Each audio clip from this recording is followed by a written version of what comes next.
Yo, what's up? Mula sa Kathanipin ng Ace Rapa, Salot by Santissima Crew. Check it. Yo.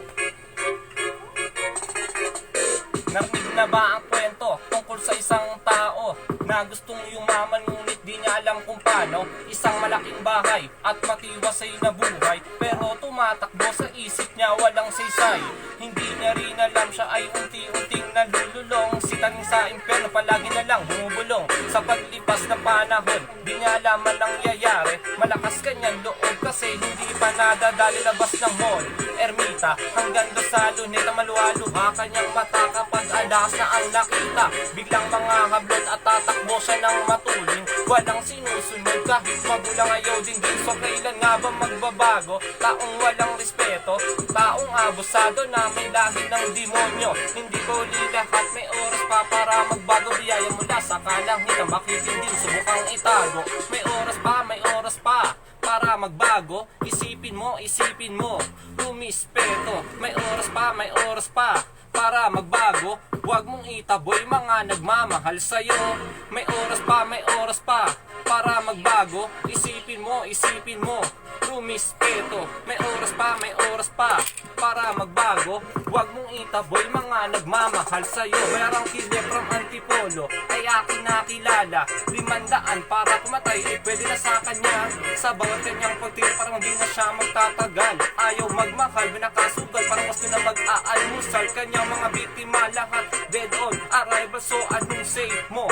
Kung ikaw ang katukin, ano kayang maramdaman? Malamang ikaw ay mapraning. Kahit ako masisiraan kung buhay ko siya may tan. Buong hirap na pinupuksa ng mga pulis kanyang sarili. Pero ika nga nila ubod ng dulas itong salbahe. Malapit kong pumerada, simple kong pumorma. At ang kanyang bagos hindi mo kaya bababasa. Pero isang araw, sampike ang nagtip. Mabilis niyang itinuro kung saan madadakip. Noong araw na yun, natapos na lahat ng kanyang trip. Ngayon itong demonyo nagdurusa sa bilibid. May oras pa para magbago. Isipin mo, rumispeto. May oras pa para magbago. Huwag mong itaboy mga nagmamahal sa'yo.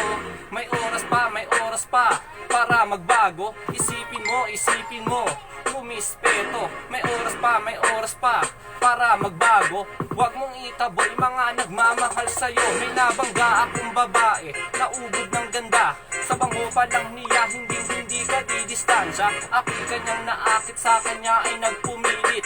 Di rin nagtagal, napakapit siya ng mahigpit. Ako'y tuwan-tuwa because I have a good relation. Si Eva at si Adan talaga namang good combination. Libre ako palagi, hindi ako gumagastos. Sa kanya ako'y ispon, pero pera niya di nauubos. Lahat ng aking itinuro ay kanyang binibili. Nahihiya na nga ako, minsan ayaw niya kunin ang sukli.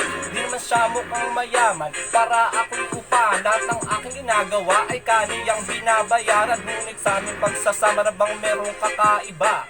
Kanya mga kinikilos ay nakapagtataka. Dumating mga pulis, bigla na lang kami ni Ray. Sinakay kami sa mobile, di ko talaga mating.